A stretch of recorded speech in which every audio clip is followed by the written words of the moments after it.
Hi everyone, we're at the Ark Encounter today, and now we're walking over to where the bus is gonna take us. Bus is gonna take us over there, so you have to walk and get in line.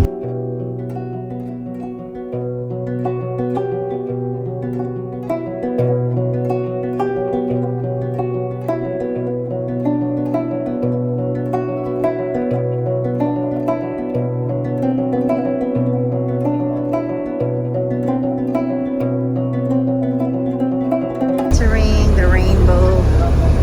I have set my rainbow in the cloud. Genesis 9:13.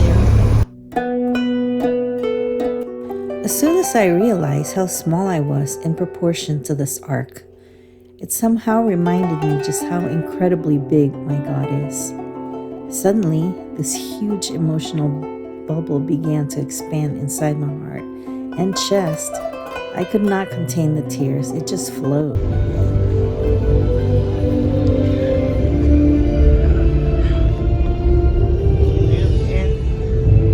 I'm getting really emotional. I don't know why, it's just making me emotional.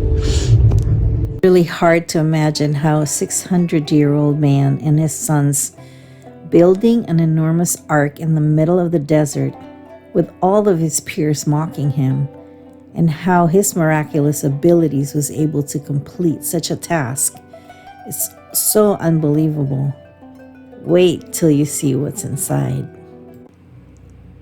Can you imagine each and every single one of these animals walking up these ramps?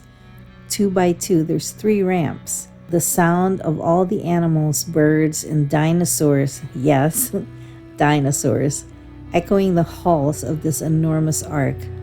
The tons of food to sustain the lives necessary to preserve God's plan, to jumpstart humanity after the Israelites' rebellion.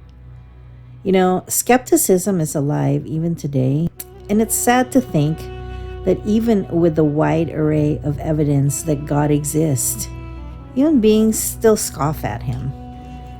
And for 40 days and 40 nights, it rained. It rained and rained and rained.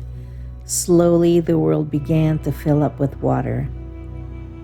Even at this time, Noah and his family never once doubted God. They pushed through even when the ark was just floating for so many days, so many weeks, so many months. But their faith was unfettered. I can't imagine that I wouldn't doubt God even after a couple of days of heavy rain, that I would be saved.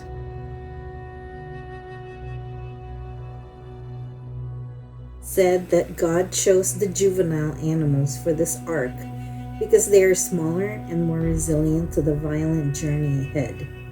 With thousands of animals in the ark, it was explained that they can fit 450 big rig trucks inside. I didn't feature all the animals I witnessed. I think I will leave them for you to visit and discover on your own. I could not imagine how Noah and his boys were able to lift these heavy beams. I mean, God must have given them the extraordinary strength that only God can provide to a person.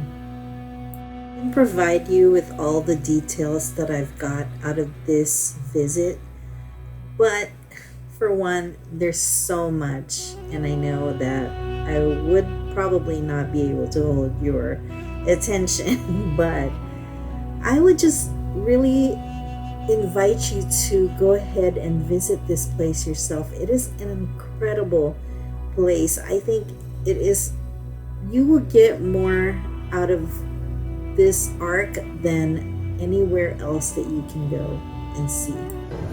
How many animals are on the ark? That's a good question. There are about 1,400 kinds of animals on the ark, and this works out to be fewer than 7,000 animals. I don't remember the exact numbers. I put my son Shem in charge of keeping track of those details.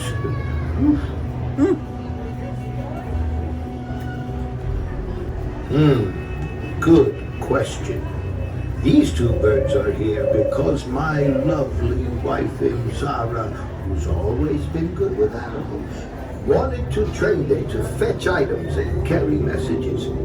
These were the best of all the birds she tried. Right, dear? I don't know what we'll do with it yet, but I'm sure they'll come in handy. When I was a young boy, much of the world was beautiful, and many people still loved and served the Creator. But the generations that followed grew extremely corrupt and violent. The world became such a dreadful place. God is now washing it clean.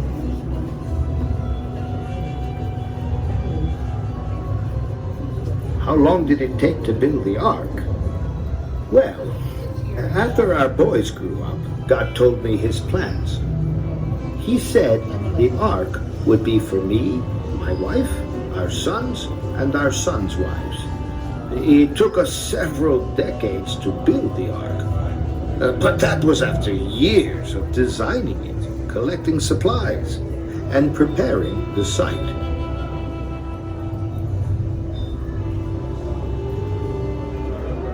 Any more questions? Why don't I look 600? What do you mean? I look about the same age as any other 600-year-old person I've met. Well, except for my wife, of course. She doesn't look a day past 400. Imzar is still as beautiful as she was on our wedding day.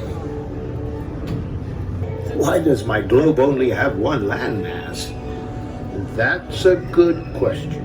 Well, when the Creator made the world, he gathered all the water together in one place, which is why you see only one landmass on that globe.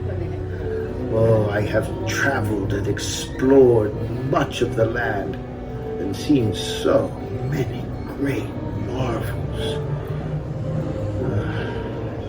But that world is gone now, buried under the waters of the flood. I wonder what the new world